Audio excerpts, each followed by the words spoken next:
Bien le bonsoir. Dans l'actualité de ce vendredi 24 janvier 2020, le coronavirus. Les autorités sanitaires prennent les devants. La Chine déplore déjà une vingtaine de victimes.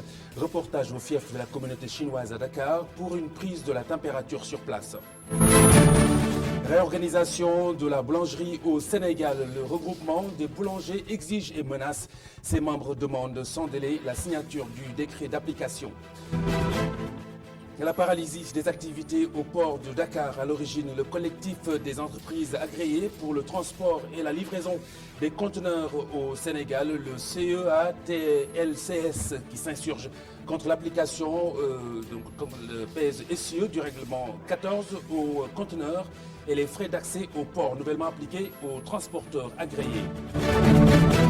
Et puis, la 40e édition de la ziara annuelle Thierno Seydou Nourou Tall et Thierno Mountaga Tall, Cheikh Hassan Fall sera en direct de la mosquée omarienne dans ce journal. Plan d'aménagement du territoire qui a fait l'objet d'un conseil présidentiel ce vendredi. L'économiste Mounirou Ndiaye nous en livre les contours en fin de journal. Il est l'invité du vendredi. Bienvenue à tous. Dans un instant, le développement de tous ces titres.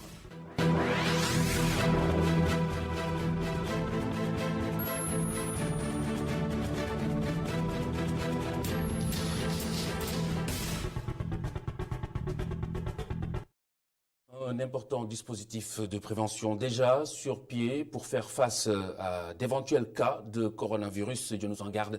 Les autorités sanitaires du Sénégal ne se sont pas limitées à rassurer les populations, mais ont déjà pris les devants avec notamment une batterie de mesures opérationnelles. Voici le directeur de la prévention au téléphone e-radio de Baba Ndiaye. Le Sénégal, les dispositions qui sont prises, c'est, comme je dis globalement, une réactivation de notre système de surveillance et d'alerte, parce qu'encore une fois, je rappelle que la grippe fait partie des affections ou des maladies suivies dans le cadre de notre surveillance sentinelle. La grippe est suivie et, si vous voulez, ce nouveau coronavirus entre dans le cadre des entités qui provoquent une maladie qui ressemble particulièrement à la grippe. Donc ce sont les mêmes entités et c'est le même mode de suivi si vous voulez. Et le Sénégal, ce que le Sénégal a fait, c'est d'abord de faire une cascade de réunions et au décours de toutes ces réunions, on peut lister les points suivants. C'est notamment rassurer la population à positionner de manière graduelle les hôpitaux dans le cadre de la prise en charge d'éventuels cas avec pour l'instant l'hôpital de Fann qui est disposé à en recevoir au cas où. Il y a également l'envoi de fiches techniques à l'ensemble des agents de santé qui sont dans les structures sanitaires pour pouvoir reconnaître la maladie, mais également travailler avec l'Institut Pasteur de Dakar, le laboratoire de l'Institut Pasteur de Dakar pour la confirmation des cas. Il y a bien sûr les portes d'entrée, la surveillance qui fera un accent particulier sur des portes d'entrée, notamment les aéroports et surtout l'aéroport international AIBD, qui donc de le médecin également est instruit pour affiner toutes les mesures en vue de détecter tout cas suspect en provenance pour l'instant de ces zones, parce que nous n'avons pas de frontières communes avec les pays en question, mais c'est surtout certaines portes d'entrée et c'est essentiellement au niveau des aéroports. Le coronavirus contagieux et mortel et qui a déjà fait une vingtaine de victimes en Chine, aux allées du Centenaire à Dakar, quartier chinois. La majorité n'a pas souhaité s'exprimer, se prononcer sur la question. Des précautions sont prises, nous dit-on, et pour éviter la propagation, renforcer le contrôle au niveau des frontières. C'est plutôt la recommandation des Sénégalais qui travaillent. Mafal Fall Abdourahman Li, reportage. Le coronavirus fait des ravages en Chine. Pour le moment, 20 morts ont été décomptés. Nous sommes à l'allée du Centenaire, le fief des commerçants chinois, où presque aucun d'entre eux n'a voulu se prononcer sur la question. L'exception justifiant la règle, Komi Gao, ressortissant chinois, nous livre les dernières informations qu'il a sur cette maladie qui sévit dans son pays. Toutes les frontières sont fermées à l'heure où je vous parle et des mesures ont été prises pour qu'il n'y ait pas de propagation du virus. Il semblerait que 17 personnes sont mortes à cause du virus et les autres sont mises en quarantaine. Nonobstant ces mesures prises par les autorités chinoises pour faire face à la propagation du virus, cet homme pense qu'il faut un contrôle sérieux des frontières pour ne pas être victime de ces sortes de maladies. Par rapport au coronavirus, j'en entends juste parler à travers l'Internet. Sinon, dans le fond, je ne sais pas à quoi cela est dû. On travaille juste avec ces Chinois. On a vraiment duré avec eux. Ça doit faire des années maintenant. Par rapport à ce virus, il est important que l'État prenne ses responsabilités par rapport aux entrées et sorties. C'est un impératif, voir si ceux-là qui viennent au Sénégal ont ce virus ou pas. Pour celui-ci, les frontières sénégalaises sont poreuses. Sur ce, il faut une surveillance plus accrue. Moi, j'ai fréquenté des étrangers qui sont au Sénégal et qui n'ont même pas de carte d'identité. C'est plus grave encore, je vous dis. L'État doit vraiment prendre des mesures par rapport à cela. Les États-Unis d'Amérique n'accordent plus le droit du sol. La mesure entre en vigueur ce 24 janvier 2020. Le département d'État ne délivre plus dorénavant de visa temporaire pour tourisme maternel. La mesure brise-t-elle l'espoir pour certains de faire bénéficier leurs enfants de la nationalité américaine? Quelle en aurait été la réelle motivation? Qu'en pensent les Sénégalais? Un reportage de Moussa Fall et de Mam Abdougaye Kassé. Cité Douane, HLM.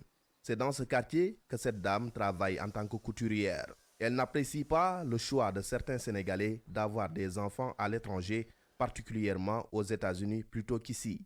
Elle pense que cela relève d'un manque de patriotisme et de sous-estime de soi. C'est se sous-estimer que de partir à l'étranger pour donner naissance. C'est également un manque de patriotisme. Je pense que ceux et celles qui sont nés ici ne doivent pas avoir une telle mentalité, parce que les Américains ne vont jamais quitter leur pays pour donner naissance chez nous. À la retraite, ce monsieur applaudit la décision de l'administration américaine de durcir l'octroi du visa aux femmes enceintes qui partent aux États-Unis pour que leurs enfants obtiennent la nationalité. Il pense qu'au-delà de ce cas de figure, le mauvais exemple est donné par les autorités.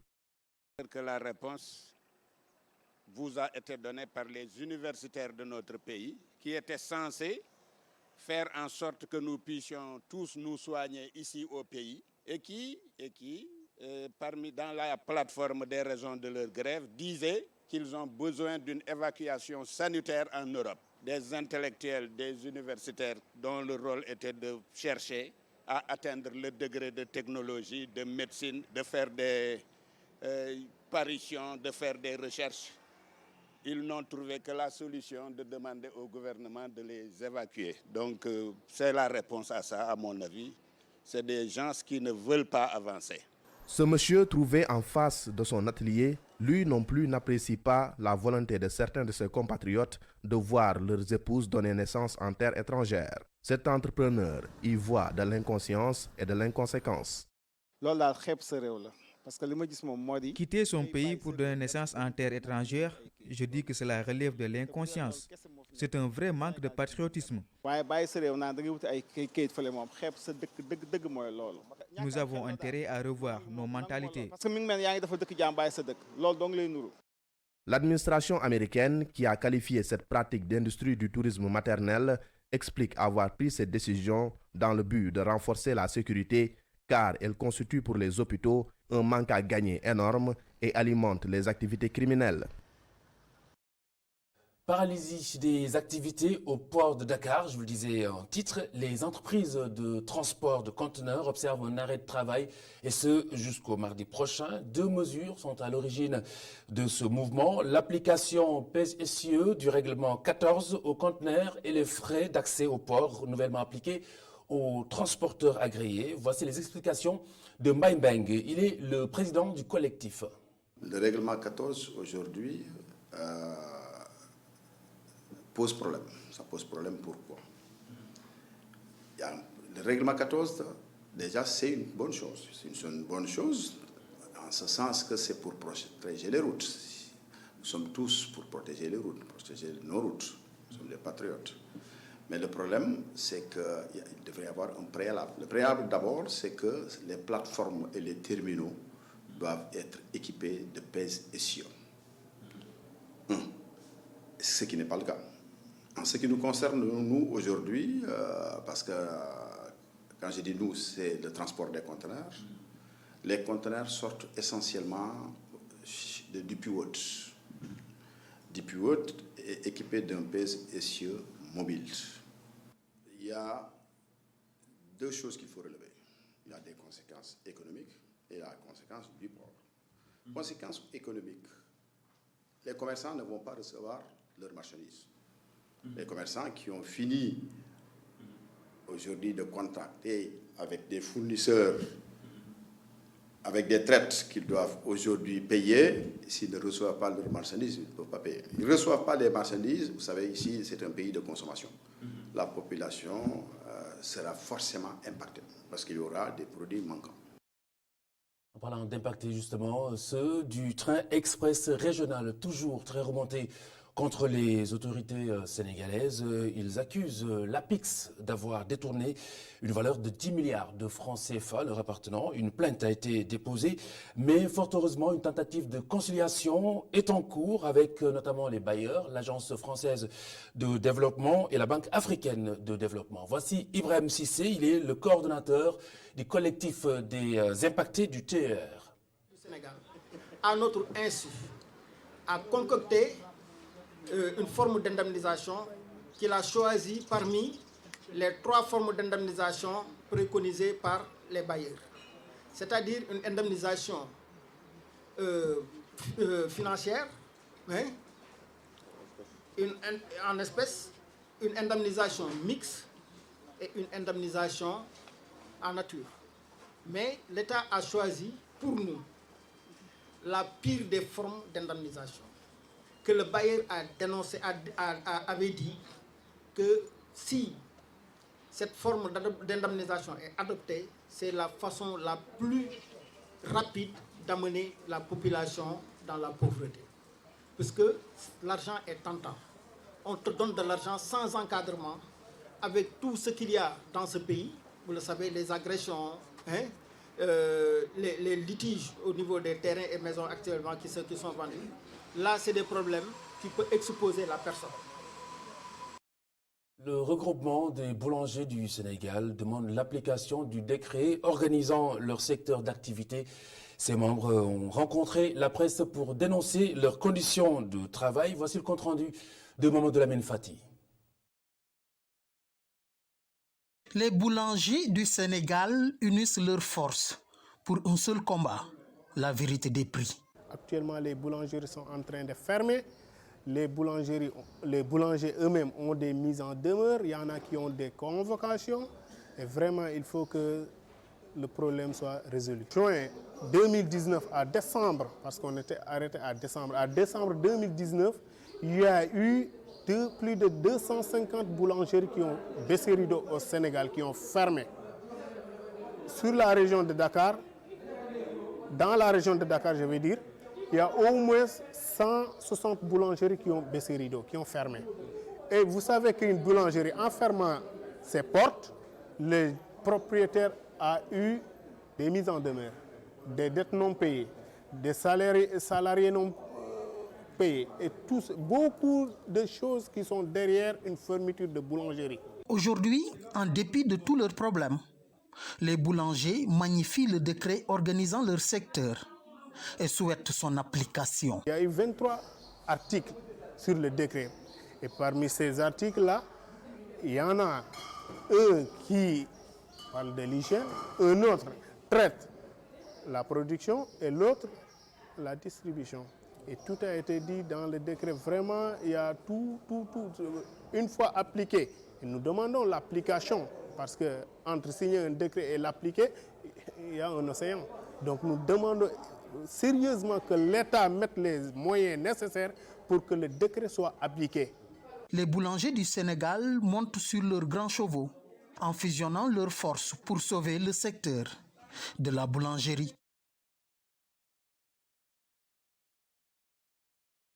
La sécurisation foncière au cœur d'un atelier de partage à l'initiative de la Société d'aménagement du delta du fleuve Sénégal. Experts, partenaires au développement et autorités administratives passent en revue les freins au développement, surtout des cultures irriguées dans le nord notamment du Sénégal. Aletiam et Momar Alisniang pour plus de détails.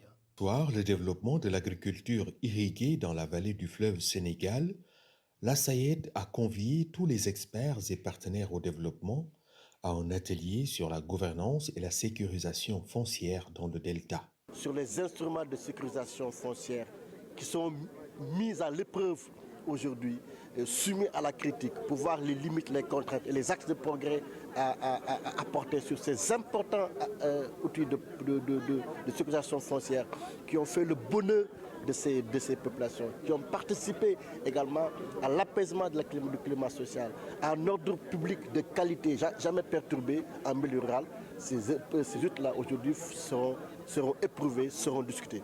Cette rencontre permettra de revoir les outils de collaboration entre la SAED et les collectivités territoriales. La SAED, depuis plusieurs années maintenant, travaille avec les collectivités locales dans ces domaines de sécurisation et gouvernance foncière. Des outils ont été mis en place, les POAS, les plans d'occupation et d'affectation des sols depuis 1996, la charte du domaine irrigué à partir de 2005 ou 2004, j'ai oublié, et récemment donc le système d'information foncier. Mais ce que nous avons constaté, c'est que ces outils existent, mais ces outils restent encore dans leur application, leur appropriation par les collectivités, par les acteurs, cela reste encore. Et ça constitue vraiment un véritable problème pour la mise en valeur optimale de nos ressources. Les participants espèrent que les recommandations issues de cet atelier permettront d'atteindre les objectifs d'autosuffisance alimentaire plus rapidement. Popenguine, avec la rénovation de la basilique Notre-Dame de la Délivrance, de 97 milliards de francs CFA déjà mobilisés, l'archevêque de Dakar qui l'indique souligne que cette restauration est bien entendu inscrite dans l'agenda de l'Église. Monseigneur Benjamin Ndiaye était face à la presse. Ses propos sont recueillis ici par Alioune Kane. Nous avons lancé une campagne de collecte pour la restauration de la basilique Notre-Dame de la Délivrance. C'est l'héritage de notre patrimoine religieux, puisque des fidèles chrétiens viennent ici depuis plus de 130 ans. Mais en lançant la collecte le 19 octobre, j'avais acquis la conviction que nous ne devons pas seulement rester là à tendre la main, mais que nous étions capables aussi de nous mobiliser pour prendre en charge notre propre patrimoine. Je remercie le chef de l'État qui a compris cela, parce qu'entre-temps, bien sûr, les fonds étant disponibles, j'ai demandé qu'on diffère le démarrage des travaux pour nous permettre de finaliser la campagne. Et puis la 40e édition de la Ziara annuelle Thierno Seydou Nourou Tall et Thierno Mountaga Tall, aujourd'hui dominée bien sûr par la grande prière du vendredi. Cheikh Hassan Fall en direct de la mosquée omarienne. Cheikh Hassan Fall, bonsoir. Cheikh Hassan Fall, alors que retenir de cette deuxième journée de la Ziara?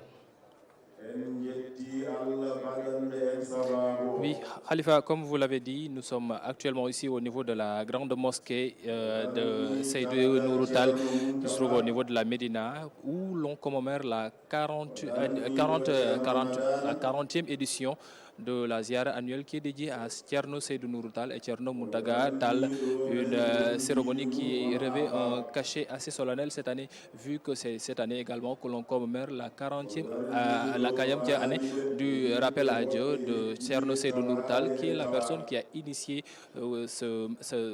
qui a initié ce ziara qui a lieu chaque année ici au niveau de cette mosquée. Derrière moi, comme vous pouvez le voir, il y a le Khalif général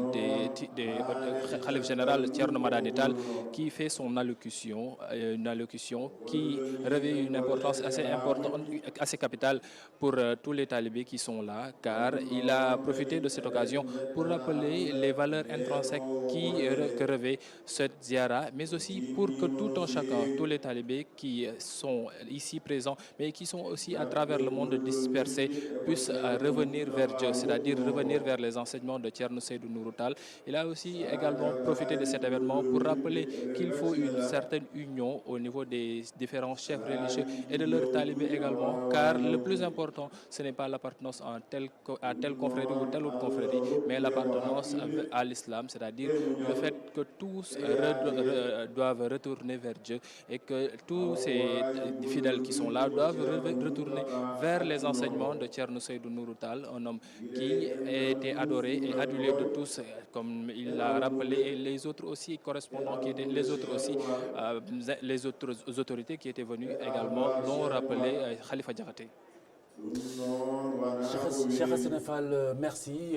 Nous vous retrouvons dans nos prochaines éditions. Cheikh Hassane Fall qui suit pour nous cette 40e édition de la Ziara. Un plan d'aménagement du territoire qui a fait l'objet d'un conseil présidentiel ce vendredi. Eh bien, l'économiste Mounirou Ndiaye qui a travaillé, l'invité du vendredi, il nous parlera des contours de ce programme dans un instant.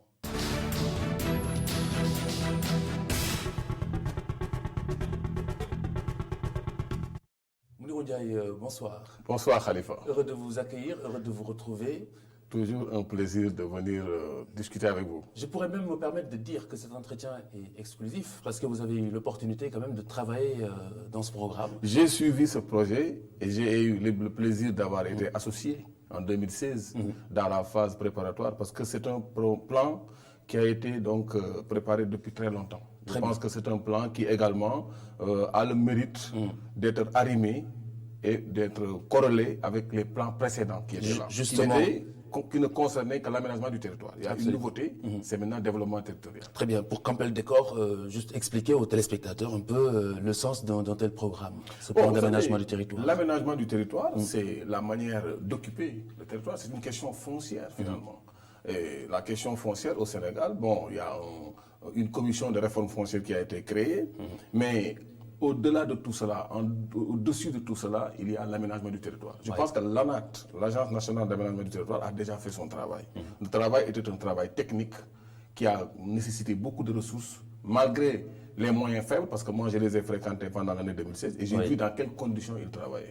C'était un travail très difficile, les moyens ne suivaient pas, mais à la longue, au final, il y a eu un plan national d'aménagement et de développement territorial qui est là, qui est bien apprécié par les acteurs. Je pense que maintenant, il reste la déclinaison et la transposition dans les programmes publics. Surtout la mise en œuvre.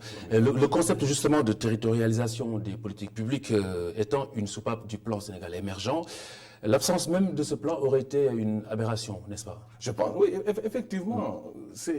Moi, je considère ce plan-là comme un appoint au plan Sénégal émergent. C'est un plan qui apporte le complément. Parce que quand on dit territorialisation des politiques publiques, ça peut être un concept qui peut être contesté par-ci, par-là. Mais ce qu'on veut dire par là, c'est tout simplement dire que le développement du Sénégal sera un développement harmonieux à l'échelle de tout le territoire ou ne sera pas. Ce qui fait que donc aujourd'hui, le fait d'allier aménagement du territoire et logique de polarisation et détermination des zones dans lesquelles la production va se passer, selon une vision prospective, je pense que ça, c'est une innovation qui, aujourd'hui, peut être visible dans ce nouveau plan-là. Justement, aujourd'hui, il y a une certaine présence étrangère sur nos terres, au plan agricole notamment. Comment contourner cette réalité, si jamais le plan l'impose, j'entends? Les Sénégalais se plaignent. Vous vous rappelez des années 2009, il y avait même un Moussa qui a été tué à Bambilor ou bien, je sais pas, à Sangalkam.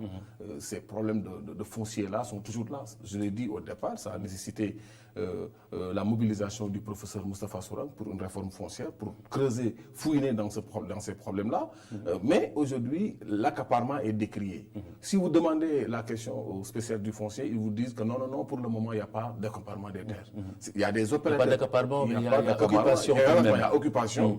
C'est des beaux, hein, c'est des individus qui arrivent, qui ont les moyens de valoriser les terres. Et l'État du Sénégal signe des contrats, peut-être 20 ans, 30 ans, pour leur permettre d'exploiter momentanément ces terres-là.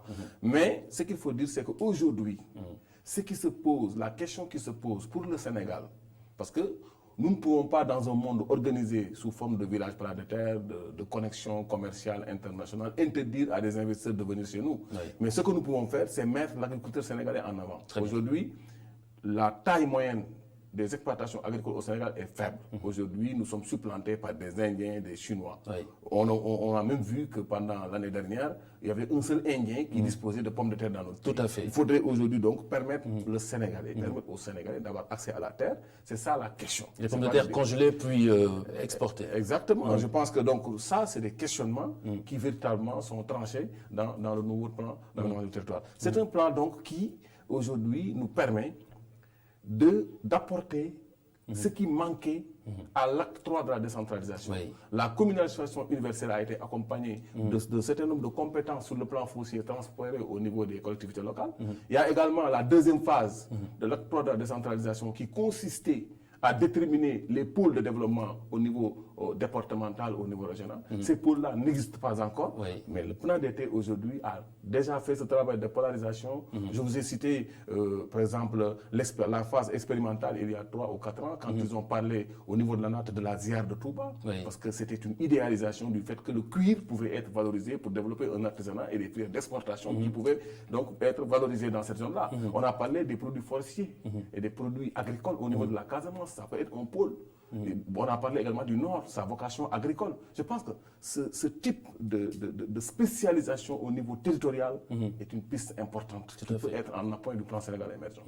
Absolument. Et est-ce qu'on peut justement espérer une finalité, disons, porteuse, notamment pour l'emploi? Je pense que également, bon, c'est vrai que la question de l'emploi, c'est la bombe, hein, il faut le savoir.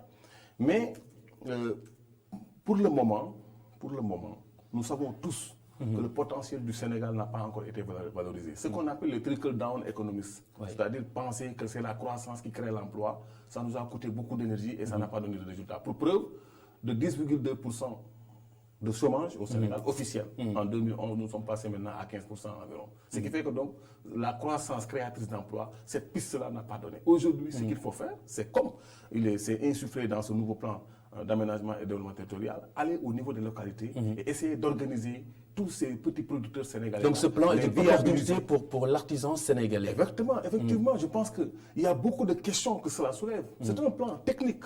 Une forme de proposition logicielle, une forme de proposition intellectuelle qui peut être valorisée. Par exemple, j'ai parlé par exemple, quand on parle des petits producteurs au Sénégal qu'il faut réorganiser, même le fait de faire des boutons en valorisant le plastique au Sénégal, c'est pas exclu dans ce plan-là. Le verre. Exactement, le verre au niveau de la région de Louga, le sable peut être valorisé, tout ça. Donc je pense que ça donne quand même un nouveau paradigme, une vision. Parce que ce plan-là, c'est une vision qui est déclinée. Par exemple, le marché du cuir dans la zone du Baol, Touba, etc. Exactement. Je pense que c'est un marché qui pourrait même intéresser, disons, l'armée sénégalaise. Effectivement, parce que moi, je toujours dis que l'accès à la commande publique, c'est un créneau qui peut être exploité par l'État pour formaliser les producteurs sénégalais, les petits producteurs. Parce qu'aujourd'hui, pour gagner un marché public, il faut quand même être en règle sur le plan de la fiscalité, sur le plan d'un certain nombre de dossiers administratifs à constituer. Maintenant, il y a comme Angaï, par exemple, dans la région de Thiès, vous pouvez voir des artisans qui sont très petites, des petites exploitations qui ne peuvent pas supporter certains marchés publics. Absolument. Il y a un moyen aujourd'hui dans chaque localité du pays d'organiser les petits producteurs en consortium, les formaliser davantage et leur permettre d'avoir l'envergure nécessaire et le poids nécessaire pour supporter certains marchés publics. Par exemple, la gendarmerie a besoin de 2000 bottes, 3000 bottes ou bien des tenues. Ça peut être fait au niveau local. Vous êtes en train de dire que ce plan a pris en charge les préalables nécessaires justement à cette opportunité. Exactement. Parce que il y a le Sénégal, dans nos pays, on fait dans le tâtonnement, c'est-à-dire que nous ne savons pas ce que nous voulons faire. Ce plan-là a identifié un certain nombre de matières premières pour chaque localité, pour dire qu'une économie territoriale peut être basée sur cette matière première-là, en traitant un temps soit peu à la hauteur de leur capacité. La transformation, par exemple, pour Ziguinchor, pour la région de Casamance, exactement, par exemple. Exactement. Parce qu'aujourd'hui, c'est ça la question. La question, c'est de voir quel type de spécialisation nous pouvons avoir d'une localité à l'autre dans notre pays, valoriser, parce que nous sommes dans la perspective des APE. Et pour les APE, nous sommes interpellés sur deux choses, sur la productivité, sur l'envergure des productions, sur les rendements d'échelle. Alors c'est aussi l'occasion aussi de décongestionner un peu Dakar, selon la spécificité de chaque zone, de chaque région. Est-ce qu'on peut justement espérer un jour décongestionner la capitale, de sorte que l'exode rural connaisse une fin, enfin? Un plan d'aménagement du territoire, c'est également un plan d'occupation du territoire. Il y a forcément cette fibre, cette ligne conductrice qui nous permettra d'avoir une logique de décongestionnement de Dakar.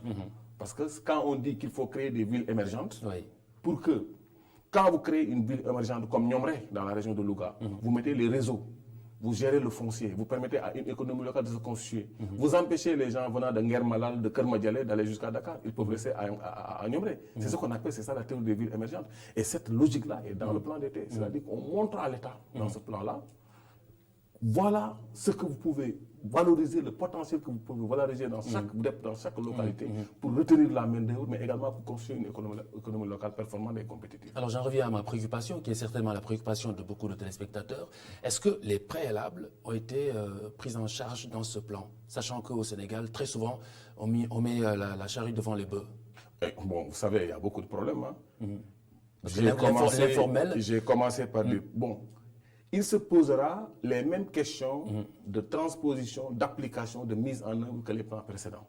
Il y avait un plan national d'aménagement du territoire de 1989, de 89. En 99, qui a brûlé des étapes. Exactement. En 1999, cela a été repris. À partir de 2000, bon, on a essayé de mettre en œuvre les plans précédents tout en essayant d'inventer un certain nombre de mesures subsidiaires. En 2014, il a donc été lancé la préparation du plan d'été qui intervient avec l'innovation de territoire. Donc il y a une nouveauté, il y a aussi un complément. Il y a un effort quand même d'aller plus loin. C'est vrai que dans la mise en œuvre, c'est le président de la République qui est interpellé.